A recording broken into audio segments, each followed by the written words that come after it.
Les plantes contiennent des éléments actifs qui ont des effets sur l'organisme. Nous allons extraire ces principes actifs grâce à la chimie. Ils entreront dans la composition de médicaments et de produits cosmétiques. Ainsi, l'industrie chimique participe à l'amélioration de la santé et de la qualité de vie. Ces principes actifs sont obtenus soit par synthèse chimique, soit par extraction végétale et purification des extraits, soit par hémisynthèse à partir de molécules naturelles. Pour obtenir de bons résultats, il faut partir de plantes de qualité et ayant un bon rendement. Découvrons une entreprise qui prend en compte ces exigences. Et elle conçoit, elle fabrique et elle commercialise des compléments nutritionnels pour les plantes. Ce sont des produits qui sont utilisés par les agriculteurs pour 4 raisons principales. La première qui est la prévention et le traitement des carences en oligo-éléments. Une seconde partie de nos produits s'utilise pour améliorer la qualité de sa production. Une troisième raison d'utilisation de nos produits est ce que nous appelons la fertilisation environnementale. C'est mettre moins d'engrais à l'hectare, mais mieux localisé et plus disponible pour les plantes. Dernière raison d'utilisation de nos produits, ce sont ce que nous appelons les nutriciteurs et mettre en place des défenses qui vont lui permettre de résister mieux aux agresseurs quand ils vont arriver sur la parcelle. Donc sur les différents métiers qui sont réalisés dans l'entreprise, donc tout part de la recherche et du développement. Donc la conception des produits. Dans le laboratoire, on s'occupe de plusieurs activités. La conception produit, donc recherche et formulation de produits nutritionnels pour plantes. Et la partie contrôle qualité, contrôle des produits qui sont fabriqués industriellement. Je suis assistante ingénieure en formulation. La recherche en formulation consiste à travailler sur la nature des adjuvants que l'on va introduire dans les formulations. Ici, je formule ce qu'on appelle une suspension concentrée. Donc là, le principe, c'est d'incorporer dans une base aqueuse contenant plusieurs adjuvants de formulation un sel qui est naturellement insoluble dans l'eau et de le tenir en suspension dans un milieu homogène. J'ai réalisé une licence physique-chimie et application à l'université Paul-Sabatier et je me suis ensuite spécialisée en formulation en faisant une licence cette fois-ci professionnelle, donc en alternance école-entreprise en génie de la formulation. Donc j'ai un doctorat de chimie industrielle et génie des procédés. Une fois que les produits et les process sont déterminés, le produit quitte le laboratoire et passe dans l'usine. Mon rôle consiste à fabriquer des engrais liquides. À partir de là, on me donne des recettes de fabrication pour tel ou tel produit et il faut que je suive le cheminement de la recette. La matière première coûte relativement cher, donc le protocole de la recette doit être suivi rigoureusement. Voilà. Après, à partir de là, on a besoin d'un engin électrique ou à gaz ou peu importe pour pouvoir manipuler toutes les cuves de 1000 litres ou les palettes de produits. Je suis opérateur de production. Je m'occupe de la machine poudre qui consiste à fabriquer et conditionner des produits en poudre. Dès que le produit est fini, en fait, on le passe au labo. Je participe donc à la contrôle qualité des produits. Donc après la fabrication en production, je vérifie leurs caractéristiques, c'est-à-dire en prenant plusieurs mesures, le pH, la densité et la viscosité principalement. Contrôle qualité qui nous donne l'accord de conditionner ce produit.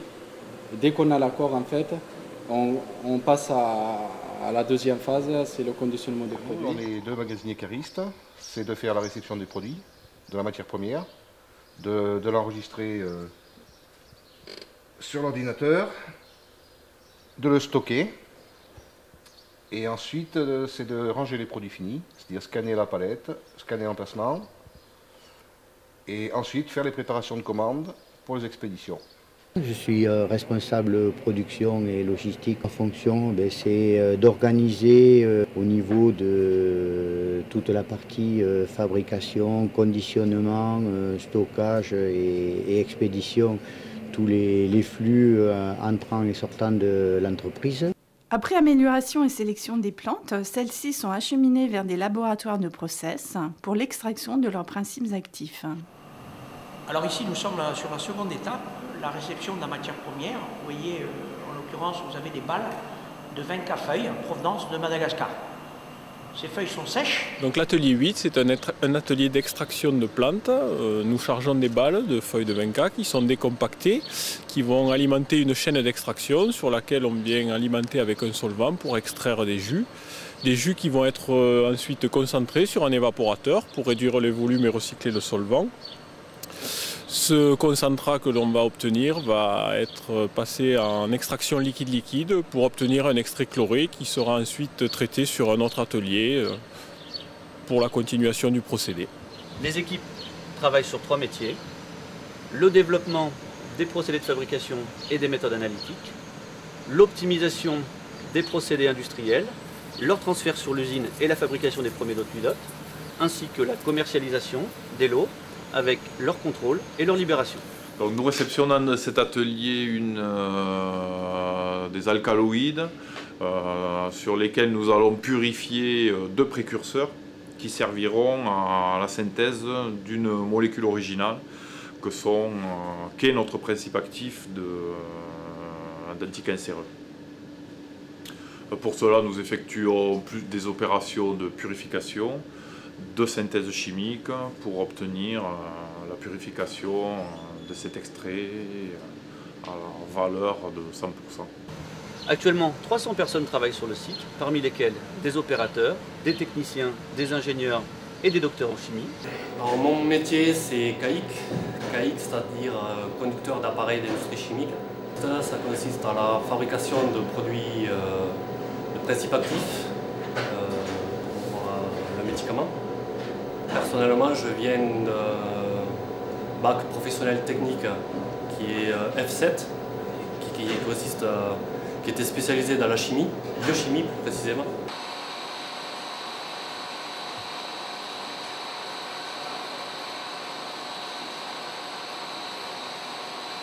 Je suis chef de secteur au laboratoire de contrôle qualité. Chef de secteur, c'est en fait être responsable d'une équipe. Donc on est dans un laboratoire de contrôle qualité. Donc pour ma part, j'ai en charge l'analyse des principes actifs pharmaceutiques. Donc on travaille avec toutes les techniques disponibles au laboratoire de contrôle qualité, que ce soit des techniques de paillasse ou de physico-chimie. Donc ici on est devant une HPLC, donc c'est une chromato-liquide haute pression. Donc le principe de la chromato-liquide haute pression, en fait, c'est de faire circuler une phase. Cette phase va entraîner un échantillon sur une colonne et sur la colonne, l'échantillon, les différentes molécules de l'échantillon vont être séparées, vont ensuite passer au niveau du détecteur et ça va se traduire au niveau d'un chromato avec une variation de signal. Ici, un autre type d'appareil utilisé dans un laboratoire de contrôle qualité, c'est une chromatographie en phase gazeuse. C'est l'hélium, donc qui est un gaz vecteur qui entraîne l'échantillon qui est vaporisé et qui passe ensuite sur ce type de colonne. Je suis rentrée dans l'entreprise il y a 14 ans maintenant en tant que technicienne. Et j'ai eu la chance, 4 ans après, qu'on me propose un poste de chef de secteur.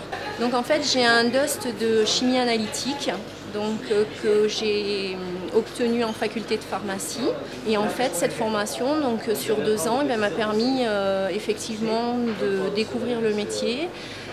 J'avais une partie technique, donc bien appuyée sur les qualités nécessaires au travail de technicien de laboratoire. Notre démarche environnementale est centrée sur l'identification et la maîtrise des impacts environnementaux. Les composés organiques volatiles que nous produisons sont tous collectés et brûlés sur notre chaudière. Les déchets produits sur l'usine sont la majorité recyclés ou traités en interne, le reste partant vers des filières spécialisées. Nous avons suivi l'extraction et la purification du principe actif d'une plante dont la croissance et le développement ont été optimisés. Les produits pharmaceutiques et dermocosmétiques seront alors fabriqués. La chimie verte consiste à utiliser de nouveaux procédés qui apportent plus de qualité, de sécurité et de compétitivité tout en respectant l'environnement. Partons à la découverte d'une entreprise qui développe des procédés innovants. Le but est de tester des réactions de nos clients dans de nouveaux systèmes réactionnels pour y produire des molécules, des produits chimiques qui seront plus respectueux de l'environnement, à plus haute pureté, qui seront moins coûteuses et dans des procédés beaucoup plus sûrs. Nous faisons la promotion d'un changement de technologie radical qui s'adresse notamment au secteur de la pharmacie et de la chimie fine, qui traditionnellement travaillent en discontinu. Il s'agit de tester donc ces réactions dans des systèmes en continu. Ainsi, le client pourra mettre en place sur son site un procédé qui sera plus sûr, qui lui fournira un produit de meilleure qualité, qui réduira l'impact sur l'environnement et qui sera moins cher. Donc là, nous allons simuler en fait la circulation des fluides dans les canaux de cette plaque de réacteur, de mini-réacteur. Donc en fait, ça vous montre le graphisme qui est utilisé dans ces plaques réactionnelles spécifiques et qui permettent en fait de créer de l'agitation et de permettre nos réactions. Donc je m'occupe de la partie équipement. Je vais essayer de trouver l'équipement le plus adapté à une application donnée par un de nos industriels clients. Ma formation initiale, j'ai fait une école d'ingénieur en génie chimique, suivie ensuite d'un doctorat en génie des procédés. Mon parcours a été de faire un DUT en génie chimique, génie des procédés, puis une licence professionnelle en conduite et gestion des procédés à Toulouse. Je suis technicien chimiste. Mon rôle est de réaliser des montages, d'entretenir les appareillages, donc la maintenance en général. Ça fait 25 ans que je travaille dans la chimie, je suis passé par de l'atelier, maintenant je suis donc plus dans le domaine, on va dire, recherche-développement. Mon cursus, donc j'ai commencé par un DUT que j'ai complété par une licence professionnelle. Donc les compétences nécessaires à un technicien de laboratoire sont en premier la rigueur, puisqu'en fait dans un laboratoire on nous demande de tracer tout ce que l'on fait, donc beaucoup de rigueur, d'être attentif à la moindre anomalie, beaucoup de patience aussi parce qu'il faut savoir des fois refaire des analyses. Je pense que ce travail est un travail à responsabilité, parce que quand même les matières premières coûtent relativement cher, donc le protocole de la recette doit être suivi rigoureusement. Esprit critique, autonomie, organisation. Il faut avoir également l'esprit d'équipe. On travaille à plusieurs au sein de l'atelier, mais également comme c'est un atelier qui tourne en permanence, il faut qu'il y ait une bonne liaison entre les équipes. Les qualités d'un assistant ingénieur formulation, je pense, doivent être la minutie dans le travail, l'esprit d'observation et également surtout l'esprit critique afin d'évaluer en fait le bon état des formulations. D'avoir fait ces études m'a permis de travailler dans un domaine qui est quand même à la fois ludique et qui se renouvelle sans cesse de par l'arrivée de nouvelles technologies. Et c'est quand même quelque chose de très important de travailler dans la chimie, sachant que nous utilisons ces produits quotidiennement. Nous, c'est de remplacer petit à petit tous les adjuvants d'origine pétrochimique par des adjuvants d'origine chimie verte, donc chimie du végétal. Donc on est à la fois dans la recherche, mais on est surtout dans l'activation, dans la catalyse du transfert de technologies, de ces technologies innovantes disponibles sur le marché depuis quelques années maintenant. Ça lui permettra ainsi de conserver sa production en Europe et de réconcilier les aspects à la fois techniques, environnementaux et sociétaux qui sont aujourd'hui au cœur des débats et de la recherche du développement durable.